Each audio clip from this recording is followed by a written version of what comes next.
Welcome back to another episode of Weiss Advice. I am your host, as always, Yonah Weiss, and I'm here today with none other than Gabe Einhorn. Welcome to the show. How you doing?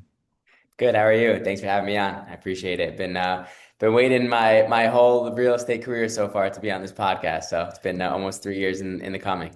That's crazy. That's awesome. Well, it's been incredible 3 years for you, and I'm excited to see you grow, see what you've done. If our listeners know who Gabe Einhorn is, I've had the pleasure of meeting up with him a few times in person, and we connected on LinkedIn for a while. If you're not following him already, make sure to do it right now.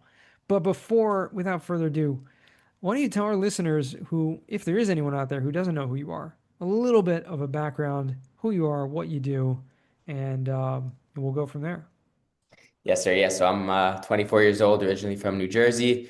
Currently live in New York City, Manhattan. I've been in the real estate world for just about 3 years. Started out in capital markets, arranging debt for commercial real estate across the country. Really started my career there, closed a couple of deals, and as of the summer, created my own startup, real estate tech startup, a renter first platform for renters in New York City and eventually beyond to store all their personal documents securely for the rental process, bank statements, tax returns, social security, instead of sending that stuff via email. It gives renters a secure platform to store it as well as send it over. So that's what we've been working on since July time, and the web app is live. We're working on getting it out on the App Store. So it's been fun, and thank God through my first 2.5 years of being in the brokerage side of things, I've been able to build a solid network of real estate individuals that are now helping me in different ways throughout the process of the startup, whether they're involved in different rental processes, whether they're owners, whether they just have experience and they've given me help. So I'm very grateful for that. Absolutely. And besides for that, which first of all is incredible, starting out in the real estate world, you were an athlete prior to that, and also have a clothing brand that Yes, sir. you go around promoting that on social media a lot. Some incredible on the street interviews, which are just captivating. They really are. It's always fun to see that. And you're going around Yes, talking sir. about, clothes and about faith in God, which is a little bit out of the box for a lot of people in the business world, For but sure. I love to see it. And obviously, you have my support. I've been had the pleasure of doing that live with you as well. How That did was great. Yeah. let's start there. What got you involved in that, the clothing brand? I know we talked about this in person, but I'd love for you to kind of share your your perspective on that. For sure. I would say I've always had my own personal connection to religion, to God, to faith, prayer, just growing up. And I would say it really hit me last summer when I was already about a year and a half into the real estate world. And people always said a couple of rules, housekeeping rules, don't talk about faith, don't talk about politics. Those were like the two big things that people said as I was speaking to people in the real estate world, doing cold calls, events. They said those are the two no-nos. So after about a year and a half, I realized, okay, politics is probably better to stay out of because it usually just ends up going down the wrong rabbit hole of arguments and disagreements, and you just lose clients from that. But faith, I just didn't get it. And I realized there's different connectors between religions. Just believing in God in general is something that's important. I think that it leads to a better life in general. It grounds you and it gives you something that there's a belief of something greater than you, that you don't control the world, that there's something greater that controls the day to day. Hmm. And I felt that there's a way to connect people, whether you're Christian, Jewish, Muslim, just the belief of God in general is something that could connect all of us. And I just had the idea to put different biblical quotes in the back of shirts and just make a cool brand, something that people would actually enjoy wearing, feel proud to wear. And from there, the interview thing was never really a plan. I never really planned on doing videos, street stuff. I'm more of an introvert. I really do prefer to be on the side in more private conversations than being in the center of attention. Hmm. But as the brand started to grow, I had this idea and I'm like, I think this is going to be a good way to scale it and take it to the next level. And I just decided to go out in the streets in Times Square in New York City. It was March time, so it was still pretty cold out, and just started stopping random people in the streets, asking them if they believe in God. what does prayer mean to them? What advice could they give to someone who's struggling with their faith? And from there, I've been doing it almost every day since March time, posting interviews. Now people are reaching out to me to do interviews, so it's been really fun. And I was on a podcast recently, and the one thing that I really touched on was that people keep messaging me now, "Oh, your interviews are so inspiring. You're doing so good. Thank you." And I've been thinking about it the last 3 months, and I'm like, you guys don't realize that I'm the one being inspired the most by this. Just I've seen my own personal growth and connection to God, to belief, to be proud of it since I've been doing this in March and posting all these interviews and going out on the streets talking to random people about it. I've seen so much growth in myself, and I'm like, I'm the one benefiting from this the most. So it's been incredible. Yeah, I mean, it's what's fascinating to me is that, yeah, you went out of your comfort zone and took this on, and you've just let it kind of lead you to where it's going now, and who knows where it's gonna, continue to lead to.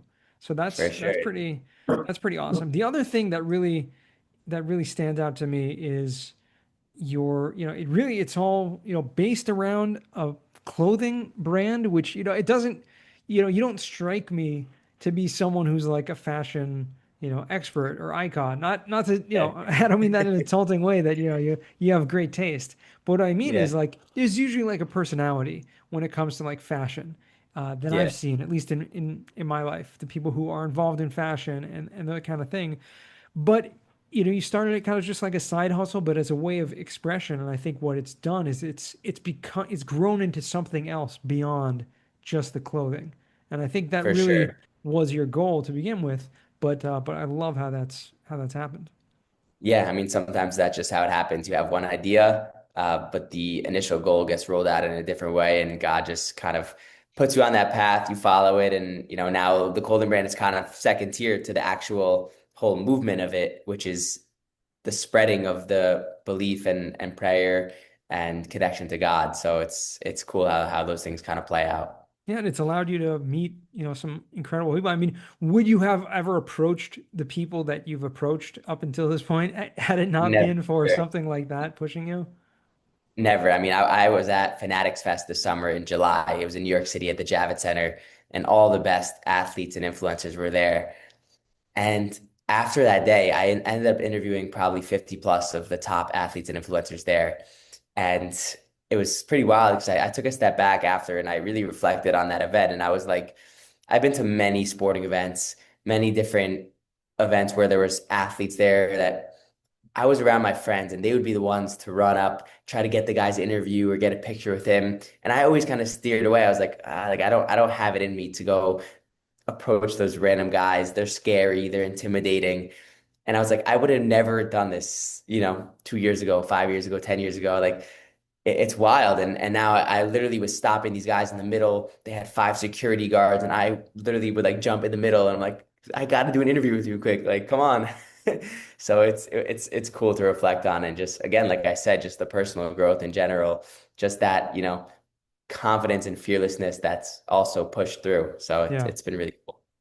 awesome. And you're a young guy, 24 years old, and yet you decided to start your own real estate startup. And I mean, when we spoke with this earlier, it was like, something's driving you to do that. You don't want to see yourself working for someone else. I think you have that entrepreneur blood in you, which obviously shines through in everything you do. But a tech startup is not an easy thing, to do. And especially you're talking about something where it's dealing with, documents and security, and it's way beyond, someone who I would think really doesn't have experience with that beforehand, right? I mean, how much Yeah. tech experience had you had prior to thinking about starting this app? Zero, Zero. zero tech background. I mean, when my brother came home and we came up with this idea, we're like, okay, now what do we do? Like we don't know how to code, we don't know how to make an app, we don't know any of this stuff. So we thank God we found a team after a long search in New York City. We found a lot of people that were asking for a lot more money than we could afford to build our app. We ended up finding a good, affordable team that we trusted that has been working with us on the tech side of things and learning about the tech side of things as well. I still can't code or do any of that stuff, but Right. at least I know about it a little more. Well, what's incredible is there's so much you can actually do now with AI, and there are Yeah, platforms out there that you don't even need to know how to code. true. You really can just give certain prompts, and there are actually specific websites and not just on ChatGPT or specific custom GPTs that you can create, but actual places where it can build an app for you without having to know Yeah. any code. So there's a lot you can be done without having to even build like a solid team, but Yeah, that's really going to be just grassroots. And if you want to build something into a solid, real thing, obviously you want to have, experts on your team, not just relying on AI and stuff. for sure. Yeah, we have some good experts now, and now they're kind of finalizing the app store stuff and helping us maintenance it as we start to onboard users and kind of grow from there. Awesome. So tell me more about this. I mean, you mentioned in the introduction that it's a place where renters in New York City, and it's going to hopefully expand out from there, but where people can store their documents in a secure way, and you can communicate with landlords through that, which it's a harrowing process. If and I remember one of the videos you did right at the beginning, just interviewing people on the street. What's the hardest Yeah, part about renting an apartment in New York City? And every single yeah, person, I'm sure it was edited. Maybe there were some people that said other things also, but but every single maybe. person in that video said it was the documentation process. You got to get, your bank statements or Statement, tax return, social exactly. security. It's crazy. Yeah, so it's my brother had the idea this summer from actually going through the process. He was getting an apartment with two other friends. They all had guarantors as well, so it's all three of their dads. The dads were obviously a little bit more reluctant to send over those personal documents, and a lot of these brokers are still utilizing email to transact.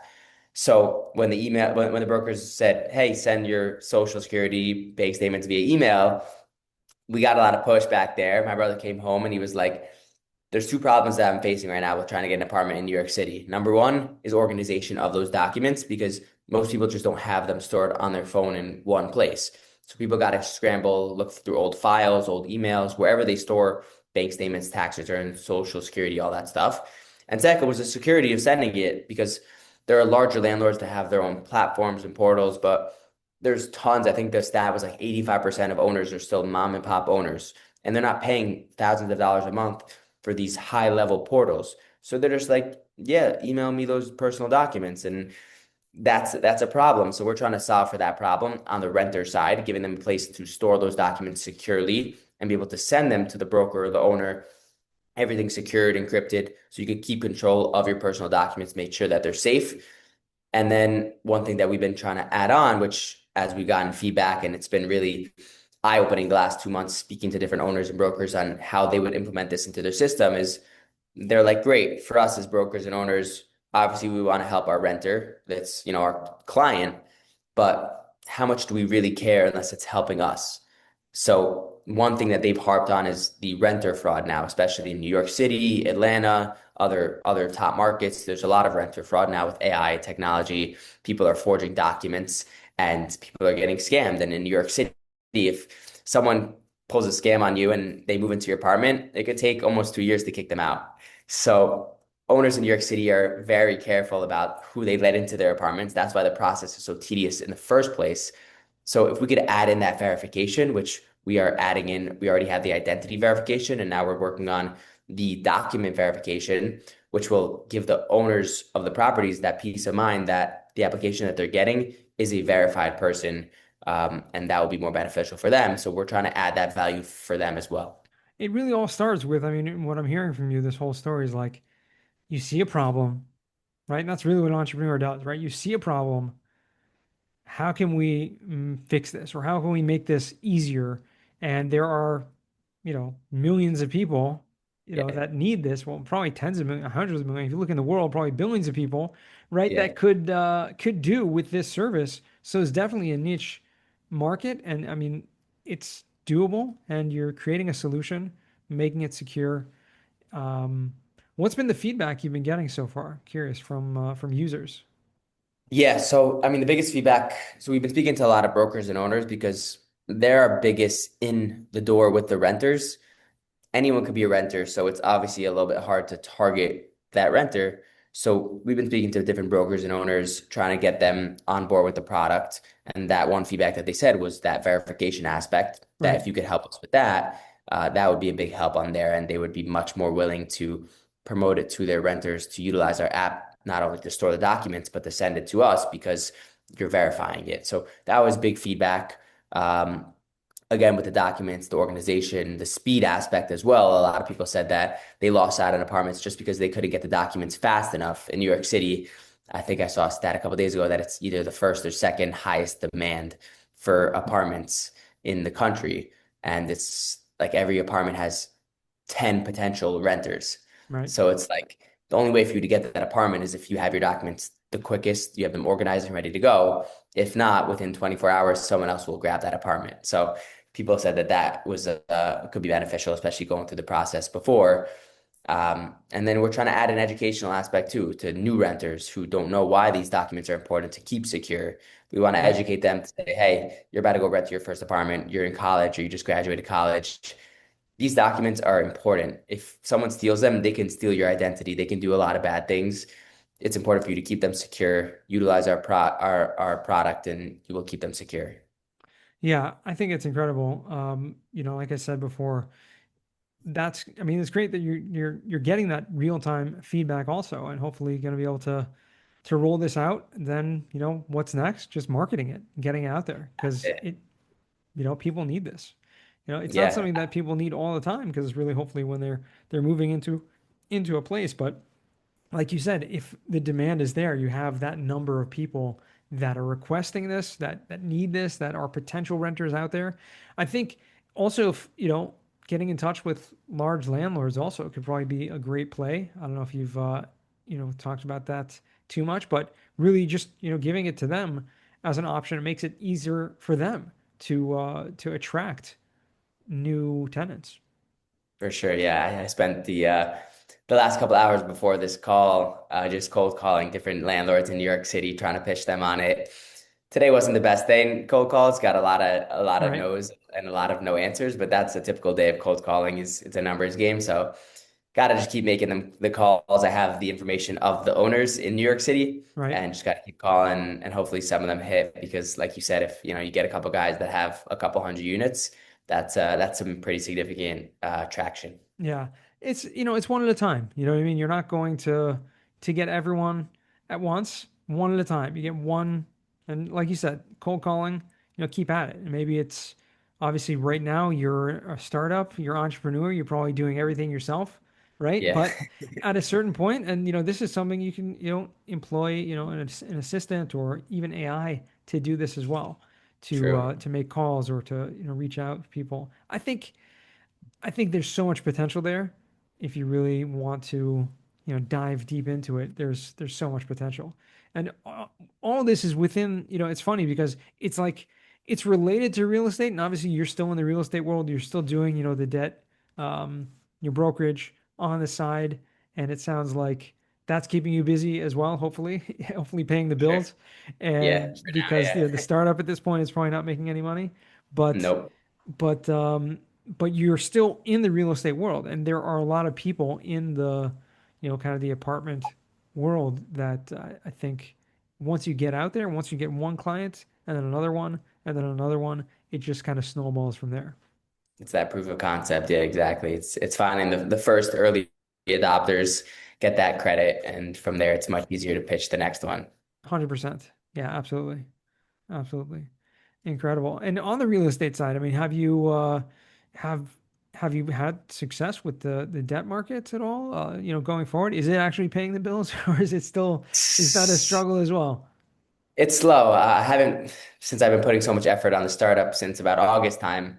I've been Right. working on a couple deals, but haven't been prospecting because most of my prospecting is for the startup now. So I made, for example, 50 or 60 cold calls today. That's all targeting landlords for the startup side of things. Building out a team here now. So I have two brokers that will hopefully start hitting the phones, and they'll be really bringing in that deal flow for us. And from there, I'll kind of be overseeing it, managing it, and hopefully still close some deals to help us pay the bills for the startup until we either start getting some revenue or start getting some investors. Um, we haven't started investor conversations yet, but we're kind of picky about who we get in a partnership with because Right. we don't need the money necessarily right now, but we want a really good partner who will open those doors in the real estate rental realm for us. That's much Yeah. more important than the actual dollar amount. Yeah. Absolutely. Makes sense. It's important, like we say all the time, your network is your net worth, right? It's not about it's not about what you do, it's about Exactly. who you know, and there's so much that goes into that. So, just keep at it. Exactly. I think little by little, you'll get more and more results just by, keeping your head down, focusing on that, and going forward. For Um, sure. I was thinking of something cool. You know how you do every Sunday your self promo? yeah. So next time you're in New York City, we could do one of my sign things where we hold up maybe a self Oh promo yeah. sign. We could do it in real life because I've had some pretty good luck and good fun with those live signs. It's Yep. essentially taking a post and just putting it in real life. I had the one where I connected people to jobs. I had the one where I found people who were connected to me in real life. So I feel like I don't know if you want to go out and hold up a sign, but maybe I could be your messenger to hold up your sign next time you have a good idea. If you don't want to hold it up with me, I was thinking about that.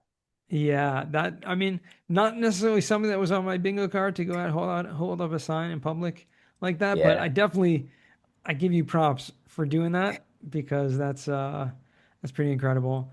The results that you've gotten also, and it's been fun to watch, but I don't know if it's something that I'm so into personally.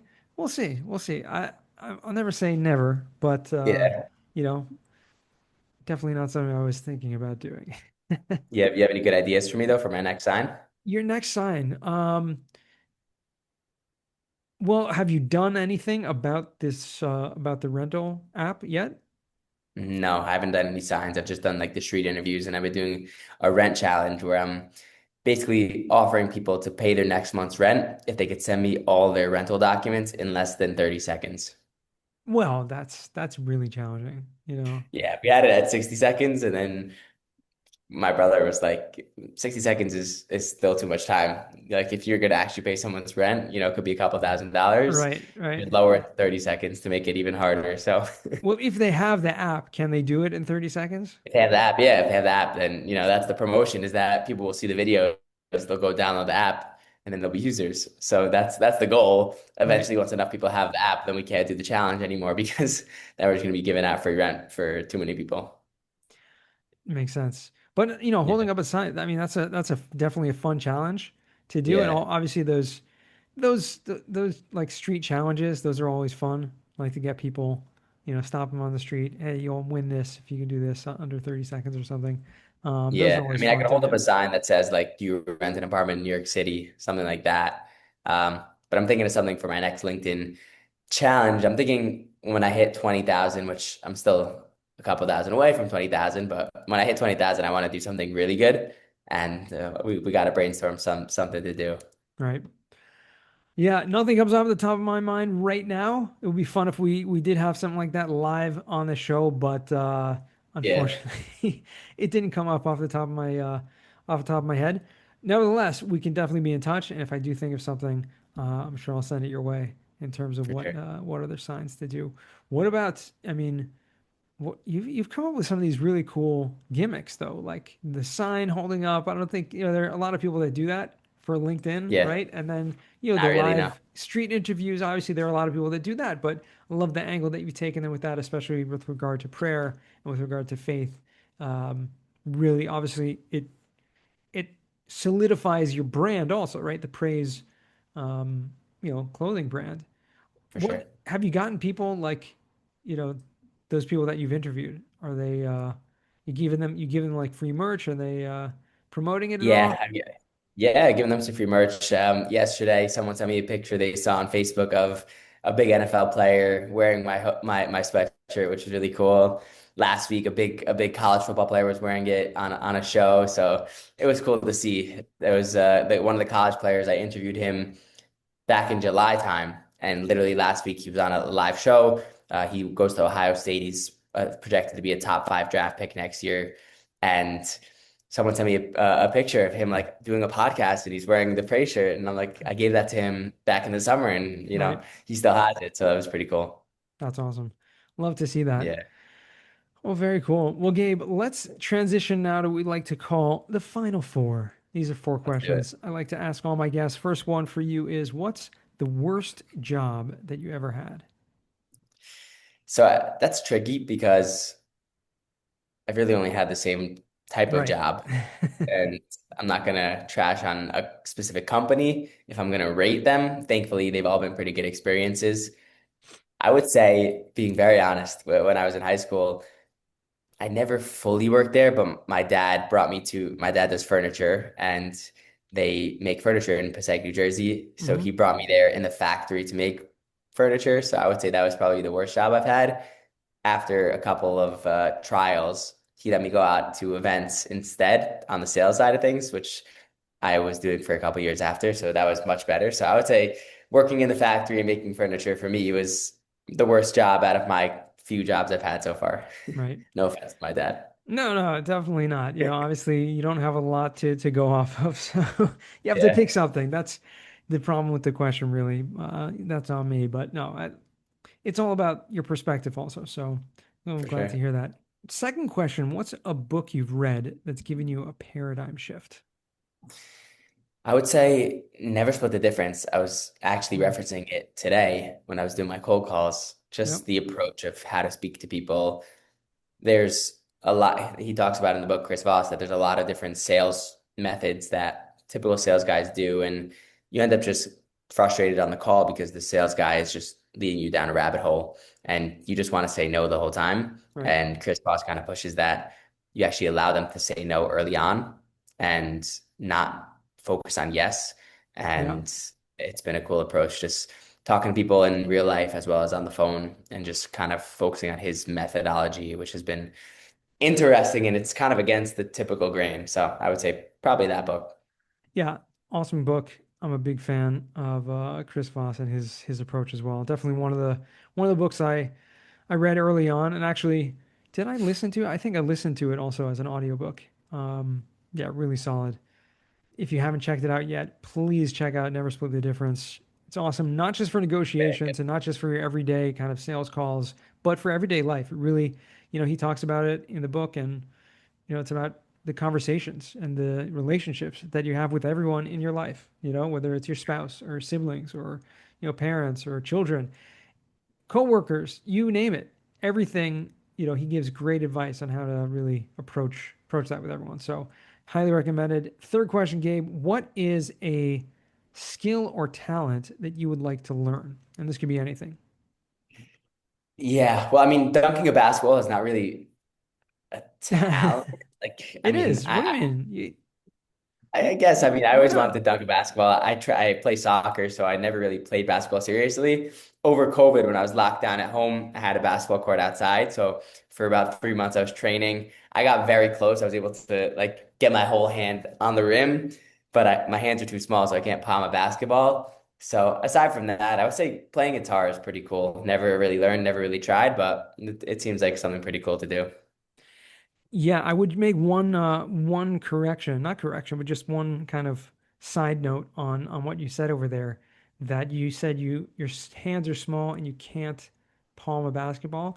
I would venture to bet that you probably could palm a basketball if you trained and worked on it because Maybe. I know someone who's like a small guy, smaller Yeah. hands than mine, and Wow. he worked himself like trained and like practiced, for a long time, just stretching his fingers out and stretching his hand Really. out and practicing doing it, and he can do it. So definitely, Interesting. I wouldn't rule it out. If you want to do it, you can do it. Put your mind to it. But playing the guitar is probably a bet, in my opinion, probably a better skill, life Yeah. skill to have, and it teaches a lot more as well in terms of music. So yeah, definitely love to hear that. Fourth and final question: what does success mean to you?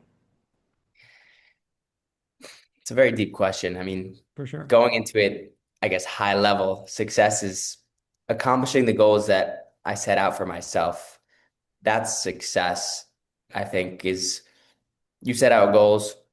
I set out a lot of goals for myself. I happen to be my biggest critic, so I aim very high. And success is accomplishing those goals I set out for myself, trying to be realistic in those goals because you could set crazy goals that are never realistic. But if you set realistic goals, you accomplish them and you impact people around you as well, not just yourself, but those goals that you set that you succeed in accomplishing have an impact on not just yourself, but other people as well. Love it.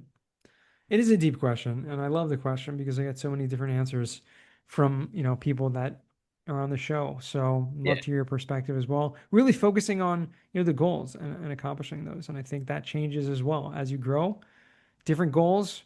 And for you sure. know, so yeah, definitely love to hear that. Gabe, where can our listeners find you or reach out to you if they want? Everywhere, Gabe Einhorn, Gabe Einhorn, Einhorn. I'm at this point on all platforms that are known to mankind. If you want to see the faith-based stuff, it's Praise Studios, Prays Studios, and the real estate tech brand is VryfID, Verify ID. That's also on most platforms. So if you're on social media, it shouldn't be too hard to find me on one of those platforms. But yeah, that's basically it. Love it. We'll make sure to put all that in the show notes. Great to have you on the show, Gabe. It's really been awesome. Awesome to catch up and to learn more about, your background, about what you're doing, what you see going forward, and always a pleasure. So thanks again. Yes, sir. Thanks for having me. And to all our listeners, thank you for tuning in once again, all the way to the end. Love to have you here, and it's been my pleasure. Remember, until next time, the best advice comes only when you ask.